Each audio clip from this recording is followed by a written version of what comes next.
Hello everyone, welcome back to Tomorrow's Arts.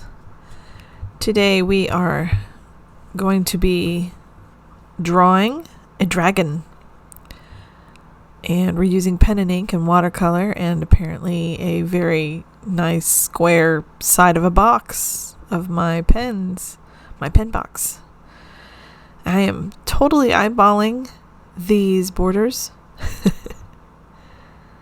and sharpening them up. I always like to use the sharp edge of something close by, so hey, it's straight. Let's see. So I am drawing a dragon from my imagination. Believe it or not, there aren't many photographs of them around, even though they've been around for a long time. I know I kid. But anyway, it's loosely based on a horse, sort of. Like a horse's face. You can kind of tell. I shortened the mouth too much here, and I have to actually make it longer later. I feel like almost every sketchbook I've had, or, well, that might be an exaggeration, but a lot of my sketchbooks contain some form of a dragon, and this one hadn't had a dragon yet, so it definitely needed to be done. I'm a few pages away from the end of this sketchbook, so it was definitely past time, and I like to draw them straight out of the old imagination, straight out of the noggin. It's more fun that way. No one knows what they look like, so we get to make it up. You can see I widen the length in the mouth a little bit more that way. Give her some snarly teeth. His name is Ed.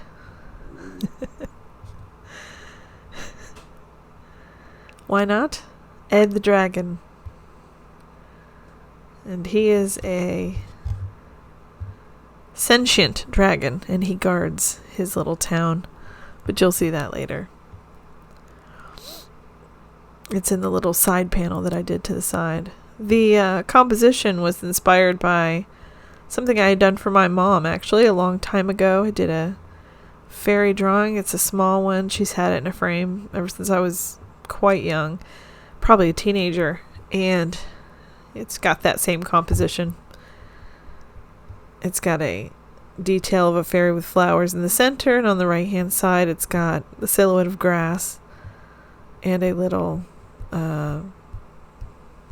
fairy, and it's totally stolen from Brian Froud artwork. But I really like the composition, so this one's all mine. Well, you know, how many dragons have we watched? By we, I mean me. How many dragons have I seen in the media that I've watched ever since I was young? All of them. I've watched all the dragons. So it's not wholly just mine, but you know how art is. You steal from what you see. It settles in your brain, and then you watch it come out later, and you're like, oh, that looks like such and such, and I wonder where I got that idea from.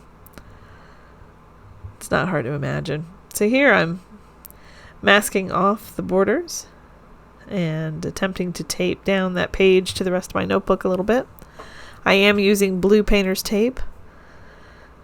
I will eventually buy some washi tape because it's so pretty. But I'm kind of waiting because I don't know how willing I'm going to be to just use it willy-nilly because it's so pretty. So I might order some from a couple places, and I just haven't decided yet. It's not cheap, but painter's tape is, so I just cut I think it's like a 1.5 inch roll, and I just cut them in half with scissors. And just laying in a background color, playing with watercolors. Again, this isn't watercolor paper, so even though I put water down, when I put the water on top, when I put the pigmented water on top of the pre-wet paper, it didn't move around as much as I thought it would. This is probably due to the paper quality. So, and I did dab at it with a paper towel. It gave it some good texture. I pre-mixed some greens so that I could have a choice while I was painting. I wasn't even sure he was going to be a green dragon until I started messing with stuff. This is how I like to be in my sketchbook right now. Some of the stuff is planned, but some of it is really not planned out, and I just knew I wanted to draw a dragon, and I really enjoyed the watercolor. I'll probably be doing more watercolors instead of the Inktense pencils for a little while. They flow a little bit better over the area. So put some gray in his eye. Instead of white, I like to use gray and use a white highlight. I do that with people's eyes too.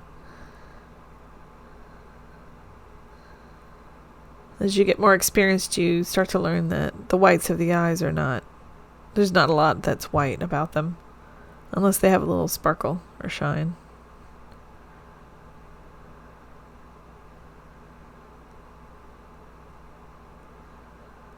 Gotta have all the horns and the spikies.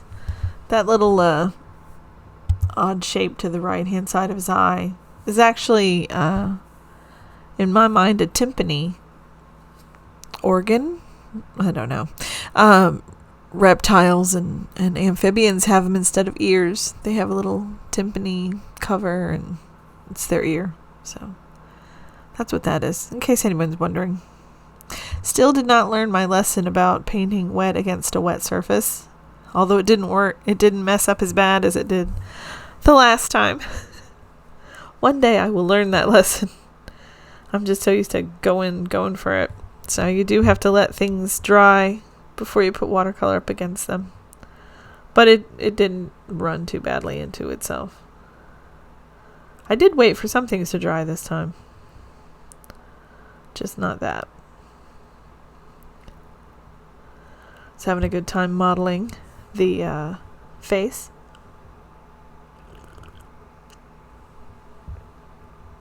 Sorry, I'm sipping on some coffee. It's kind of coffee. It's decaf.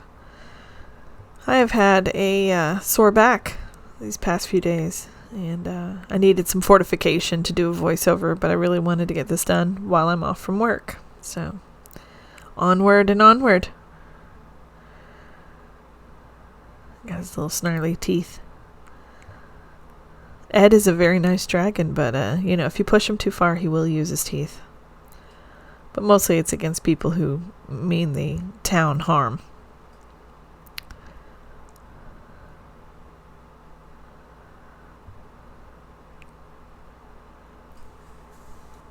A little bit of pink for contrast, for detail, for interest. And I don't know if anyone who's listening to this has ever drawn a dragon before, but the beauty of getting the shapes right or not so right is not that... I wouldn't say it's not important, but it's not as imperative because you are going to be covering everything. If you draw them this way, you're going to be covering everything with scales. And the scales tend to kind of smooth out any roughness of texture.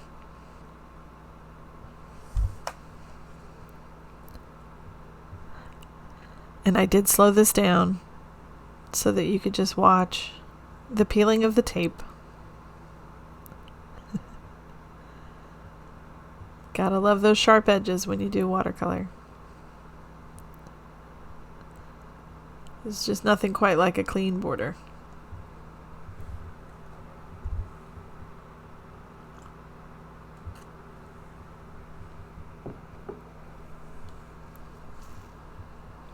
That tape worked out really well. I'm going to be interested to see how washi tape does. See if it does as well.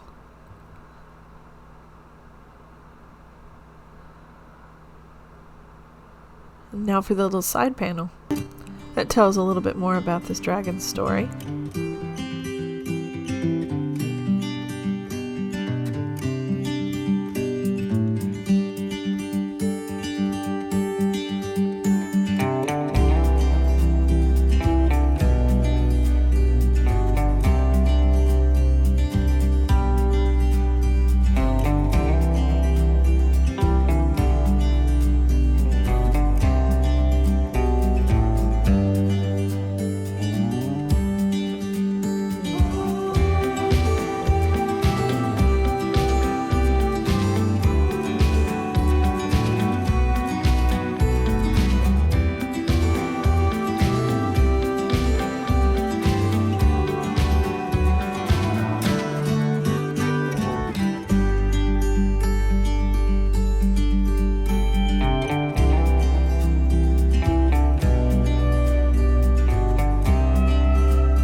2 tape peelings in one video. Wow. And that one's in slow motion. This is quality video, people. High quality. I should just do, after a while, I'm just going to do a montage of a whole bunch of paint peeling. I mean, tape peeling. Paint peeling, it's a different thing altogether, and usually not a good thing when you're an artist. Here I'm using my Micron, and this is an old one. I didn't realize that it was going to run out of ink when I first started. He was nice and juicy, and I was excited because I remember this pen, and I used him a lot. I think he's an 02. And just as I went, I realized right there, I switched out because I realized he was not well. So I'm going to have to go to the store soon and get some new pens, and I'm really excited about that. Anyone else here like to go to the store and get new supplies? It's a point of pride for me to wear out pens. I know I've been working. I like the sketchy quality of this. I very easily could have, of course, used a brush and ink. I actually own ink like that, liquid ink. But I mentioned it before, my back's been hurting me a little bit, and I've been off from work, and I just needed some meditation time with my art. And even though this is sped up like 7 times the normal amount of time that it takes, so I was able to really enjoy filling in these shapes. It's very meditative to me. Some people have things that they like to do. Sometimes, you play a game on your phone or something like that. This is very similar to that, only very realistic and hands-on. But yeah, I really enjoy this part. It's also why I chose a dragon too, because I knew the scales were going to be a meditative opportunity, especially if your pen's working well, and this one does.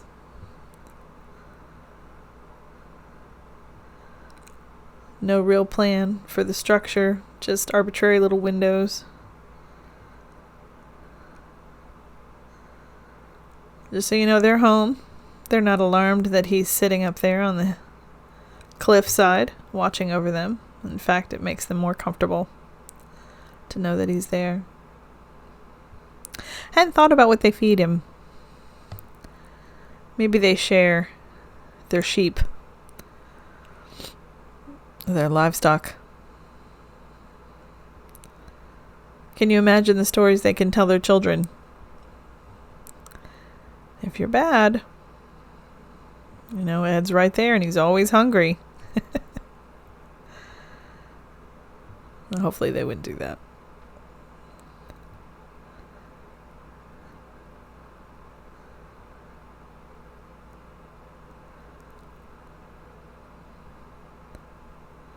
There's something about just creating for the sake of creating.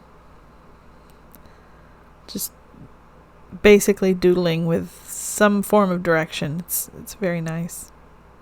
It's a very nice feeling. It helps me with my mental health. I know a lot of people talk about this. Art is very therapeutic to me as well.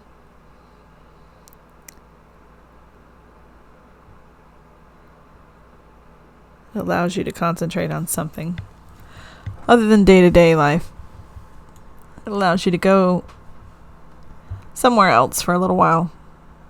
Get away from worries, responsibilities. You can go paint snarly teeth. It's fun. Look at those teeth.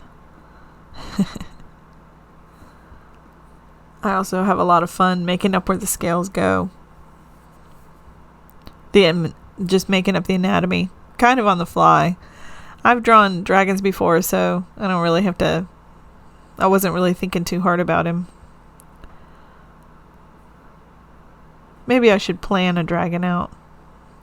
See if it changes anything. It'll probably be a little bit more unique.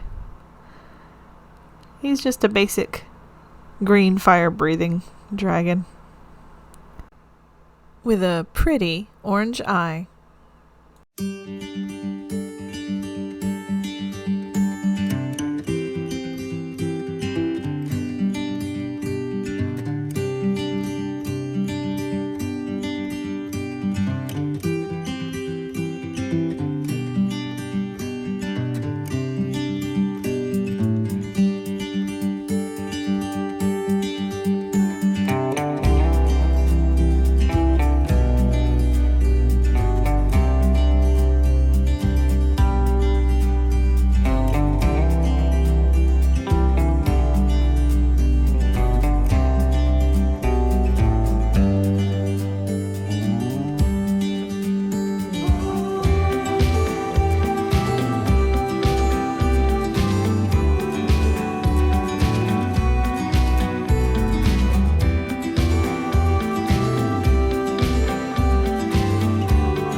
Is there a secret to scales? Not really. It's just knowing that you're going to have to put the time in. And put something on that you like to listen to. I had a couple of my favorite YouTubers just talking in the background, podcasts. Proco is really good about that. Cosmic Spectrum, I like her stuff too. Sometimes she just talks. So I like to listen to her in the background. But whatever, you could even do a book on tape. I was thinking a Harry Potter audible book would have been nice. So the next one I do, I might do that too. Put some Harry Potter on. Because that would be perfect for dragon drawing. But you just don't want the scales to line up, and you do want to take the time to put them all in. If you're looking for this kind of illustrative look. I'm by no means an expert on anything on my videos. I just do what I do, and I try to tell you guys what I do. If you like it, that's how you get it done. But yeah, these are made up runes. I totally made them up on the spot. These are doodlies. They look like real runes though. Kind of proud of them. I hope you like it. I hope you like the video. Always like and subscribe. It helps my little tiny growing channel so much. There I'm signing it, and then of course coming back to do a little bit extra with the gel pen. That's my speed right there. So but I really appreciate everyone's support, and it means so much to me whenever I see subscribers, and I know you guys are watching them. I know it's hard to leave comments when you watch on television, so I get that. But I really appreciate the support. Thank you so much. And enjoy your guardian, Ed the Dragon. He's going to guard you. He's got your back. Also, if you have any suggestions on some things that you guys would like to see me sketch in my sketchbook, please feel free to put them on, message me on Instagram, or put them down in the comments below. That would be fun. Thank you. Love and light, everyone. Be safe.